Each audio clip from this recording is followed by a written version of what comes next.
എന്താണ് ട്രാൻസിസ്റ്റർ? ട്രാൻസിസ്റ്ററിന്റെ ഉപയോഗം എന്താണ്? ട്രാൻസിസ്റ്റർ എത്ര തരമുണ്ട്? ട്രാൻസിസ്റ്റർ എന്തൊക്കെ ആവശ്യങ്ങൾക്ക് ഉപയോഗിക്കുന്നു? ട്രാൻസിസ്റ്റർ എന്നത് ഇലക്ട്രോണിക് സിഗ്നലുകളെയും വൈദ്യുതിയെയും വർദ്ധിപ്പിക്കാനും നിയന്ത്രിക്കാനും സ്വിച്ച് ചെയ്യാനും ഉപയോഗിക്കുന്ന ഒരു അർദ്ധചാലക ഉപകരണമാണ്. കമ്പ്യൂട്ടറുകൾ, സ്മാർട്ട്ഫോണുകൾ, കാറുകൾ തുടങ്ങി മിക്കവാറും എല്ലാ ആധുനിക ഇലക്ട്രോണിക് സർക്യൂട്ടുകളിലും ഇത് വ്യാപകമായി ഉപയോഗിക്കുന്നു. ട്രാൻസിസ്റ്റർ പ്രധാനമായും രണ്ട് തരമാണുള്ളത്. ഒന്ന്, പിഎൻപി ട്രാൻസിസ്റ്റർ. രണ്ട്, എൻപിഎൻ ട്രാൻസിസ്റ്റർ. എന്താണ് പിഎൻപി ട്രാൻസിസ്റ്റർ? എന്താണ് എൻപിഎൻ ട്രാൻസിസ്റ്റർ? ഇവ രണ്ടും തമ്മിലുള്ള വ്യത്യാസമെന്താണ്? ആദ്യം എൻപിഎൻ ട്രാൻസിസ്റ്റർ എന്താണ് എന്ന് നോക്കാം. ഇതിൽ ഒരു പി ടൈപ്പ് സെമികണ്ടക്ടർ മെറ്റീരിയൽ രണ്ട് എൻ ടൈപ്പ് സെമികണ്ടക്ടർ മെറ്റീരിയലുകൾക്ക് ഇടയിൽ വച്ചിരിക്കുന്നു. എൻപിഎൻ ട്രാൻസിസ്റ്ററുകളിൽ ഇലക്ട്രോണുകളാണ് പ്രധാന ചാർജ് കാരിയറുകൾ. ഇതിനെ പ്രവർത്തിപ്പിക്കാൻ ബേസിൽ പോസിറ്റീവ് വോൾട്ടേജ് നൽകണം. ഇനി പിഎൻപി ട്രാൻസിസ്റ്റർ എന്താണ് എന്ന് നോക്കാം. ഇതിൽ ഒരു എൻ ടൈപ്പ് സെമികണ്ടക്ടർ മെറ്റീരിയൽ രണ്ട് പി ടൈപ്പ് സെമികണ്ടക്ടർ മെറ്റീരിയലുകൾക്ക് ഇടയിൽ വച്ചിരിക്കുന്നു. പിഎൻപി ട്രാൻസിസ്റ്ററുകളിൽ ഹോളുകളാണ് പ്രധാന ചാർജ് കാരിയറുകൾ. ഇതിനെ പ്രവർത്തിപ്പിക്കാൻ ബേസിൽ നെഗറ്റീവ് വോൾട്ടേജ് നൽകണം. കുറച്ചുകൂടി വിശദീകരിച്ച് പറയുകയാണെങ്കിൽ, എൻപിഎൻ ട്രാൻസിസ്റ്റർ ഒരു നേർത്ത പി ടൈപ്പ് സെമികണ്ടക്ടർ പാളിക്ക് ഇരുവശത്തുമായി രണ്ട് എൻ ടൈപ്പ് സെമികണ്ടക്ടർ പാളികൾ വെച്ചാണ് ഇത് നിർമ്മിക്കുന്നത്.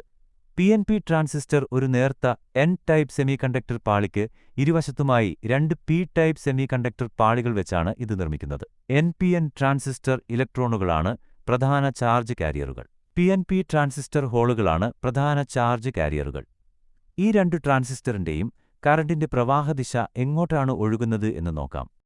എൻപിഎൻ ട്രാൻസിസ്റ്റർ കറന്റ് കളക്ടറിൽ നിന്ന് എമിറ്ററിലേക്ക് ഒഴുകുന്നു, അതായത് പ്രതീകത്തിൽ അമ്പ് പുറത്തേക്ക് ചൂണ്ടുന്ന സിമ്പൽ.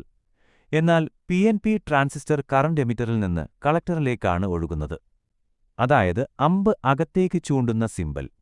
ഇനി ട്രാൻസിസ്റ്ററിന്റെ പ്രവർത്തനം എങ്ങനെയാണ് എന്ന് നോക്കാം. എൻപിഎൻ ട്രാൻസിസ്റ്റർ ബേസിൽ ഒരു പോസിറ്റീവ് സിഗ്നൽ നൽകുമ്പോൾ ഇത് ഓണാകുന്നു. എന്നാൽ പിഎൻപി ട്രാൻസിസ്റ്റർ ബേസിൽ ഒരു നെഗറ്റീവ് സിഗ്നൽ നൽകുമ്പോൾ ഇത് ഓണാകുന്നു. ഇലക്ട്രോണുകൾക്ക് ഹോളുകളേക്കാൾ ഉയർന്ന ചലനശേഷി ഉള്ളതുകൊണ്ട് എൻപിഎൻ ട്രാൻസിസ്റ്ററുകൾക്ക് പിഎൻപി ട്രാൻസിസ്റ്ററുകളേക്കാൾ സാധാരണയായി മികച്ച പ്രകടനം കാഴ്ചവെക്കാൻ സാധിക്കുന്നു. അതുകൊണ്ടുതന്നെ ഇലക്ട്രോണിക് സർക്യൂട്ടുകളിൽ എൻപിഎൻ ട്രാൻസിസ്റ്ററുകൾക്ക് കൂടുതൽ പ്രചാരമുള്ളത്. ചുരുക്കത്തിൽ രണ്ടും അടിസ്ഥാനപരമായി സമാനമായ കാര്യങ്ങൾ ചെയ്യുന്ന ഉപകരണങ്ങളാണെങ്കിലും അവയുടെ ആന്തരിക ഘടനയിലും ചാർജ് കാരിയറുകളിലും കറന്റ് പ്രവാഹദിശയിലും വ്യത്യാസങ്ങളുണ്ട്. ട്രാൻസിസ്റ്റർ ആധുനിക ഇലക്ട്രോണിക്സിന്റെ ഒരു അടിസ്ഥാന ഘടകമാണ്. ഇത് വൈദ്യുതി സിഗ്നലുകളെ വർദ്ധിപ്പിക്കാനും ഓൺ അല്ലെങ്കിൽ ഓഫ് ചെയ്യാനും ഉപയോഗിക്കുന്ന ഒരു അർദ്ധചാലക ഉപകരണമാണ്. സാധാരണയായി ട്രാൻസിസ്റ്ററിന് 3 ടെർമിനലുകളുണ്ടാകും. 1947 ഡിസംബർ 16 ബെൽ ലാബിലെ John Bardeen, Walter Brattain, William Shockley എന്നിവരാണ് ട്രാൻസിസ്റ്റർ കണ്ടുപിടിച്ചത്. ഈ കണ്ടുപിടുത്തത്തിന് അവർക്ക് 1956 ഭൗതികശാസ്ത്രത്തിനുള്ള നോബൽ സമ്മാനം ലഭിച്ചു. ട്രാൻസിസ്റ്ററുകൾക്ക് പ്രധാനമായും 2 ഉപയോഗങ്ങളാണുള്ളത്. ഒന്ന്, ആംപ്ലിഫയർ. ഒരു ദുർബലമായ വൈദ്യുത സിഗ്നലിനെ കൂടുതൽ ശക്തമായ ഒന്നാക്കി മാറ്റാൻ ട്രാൻസിസ്റ്ററിന് കഴിയും. ഉദാഹരണത്തിന്, റേഡിയോയിൽ വരുന്ന ദുർബലമായ സിഗ്നലുകളെ സ്പീക്കറുകളിലൂടെ കേൾക്കാൻ പാകത്തിന് ഉച്ചത്തിലാക്കാൻ ട്രാൻസിസ്റ്ററുകൾ ഉപയോഗിക്കുന്നു. 2, സ്വിച്ചായി ഉപയോഗിക്കുന്നു. ട്രാൻസിസ്റ്ററുകൾക്ക് ഒരു ഇലക്ട്രോണിക് സ്വിച്ച് പോലെ പ്രവർത്തിക്കാൻ സാധിക്കും. ഇത് ഡിജിറ്റൽ സർക്യൂട്ടുകളിൽ വളരെ പ്രധാനമാണ്. കമ്പ്യൂട്ടറുകളിലും മറ്റ് ഇലക്ട്രോണിക് ഉപകരണങ്ങളിലും ഓഫ് അല്ലെങ്കിൽ ഓൺ എന്ന അവസ്ഥയെ പ്രതിനിധീകരിക്കാൻ ഇത് സഹായിക്കുന്നു. ട്രാൻസിസ്റ്ററിന്റെ പ്രയോജനങ്ങൾ. ട്രാൻസിസ്റ്ററുകൾക്ക് വാക്വം ട്യൂബുകളേക്കാൾ നിരവധി പ്രയോജനങ്ങളുണ്ട്. ഇത് ഇലക്ട്രോണിക്സ് ലോകത്ത് ഒരു വലിയ വിപ്ലവം സൃഷ്ടിച്ചു. ട്രാൻസിസ്റ്ററുകൾ വളരെ ചെറുതാണ്. ഇത് ഉപകരണങ്ങളുടെ വലിപ്പം കുറയ്ക്കാൻ സഹായിച്ചു. ഇവയ്ക്ക് പ്രവർത്തിക്കാൻ വളരെ കുറഞ്ഞ വൈദ്യുതി മതി. ഇത് ബാറ്ററി ഉപയോഗിച്ച് പ്രവർത്തിക്കുന്ന ഉപകരണങ്ങൾക്ക് അനുയോജ്യമാണ്. വാക്വം ട്യൂബുകളേക്കാൾ കൂടുതൽ കാലം നിലനിൽക്കുന്നതും ബലവത്തായതുമാണ് ട്രാൻസിസ്റ്ററുകൾ. വലിയ തോതിലുള്ള ഉൽപ്പാദനം സാധ്യമായതുകൊണ്ട് ട്രാൻസിസ്റ്ററുകൾക്ക് ചിലവ് കുറവാണ്. ട്രാൻസിസ്റ്ററുകൾ ഇന്നില്ലാത്ത ഒരു ഇലക്ട്രോണിക് ഉപകരണവും ഇല്ലെന്നു പറയാം. അവ ഉപയോഗിക്കുന്ന ചില പ്രധാന മേഖലകൾ താഴെ പറയുന്നവയാണ്.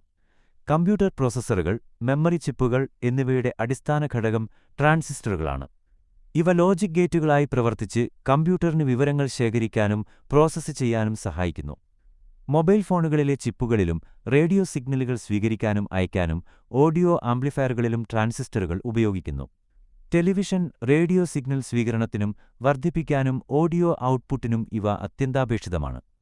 ഓഡിയോ ആംപ്ലിഫയറുകൾ, മൈക്രോഫോണുകൾ, ഹെഡ്ഫോണുകൾ എന്നിവയിൽ മികച്ച ശബ്ദം നൽകാൻ ട്രാൻസിസ്റ്ററുകൾ ഉപയോഗിക്കുന്നു.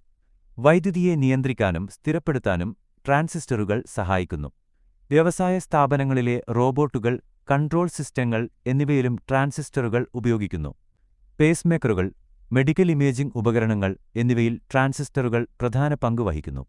ചുരുക്കത്തിൽ, ട്രാൻസിസ്റ്റർ എന്നത് ആധുനിക ഇലക്ട്രോണിക് ഉപകരണങ്ങളുടെ എല്ലാം ഹൃദയമാണ്. ഇതിന്റെ കണ്ടുപിടുത്തം ലോകത്തെ തന്നെ മാറ്റിമറിച്ചു എന്ന് പറയാം.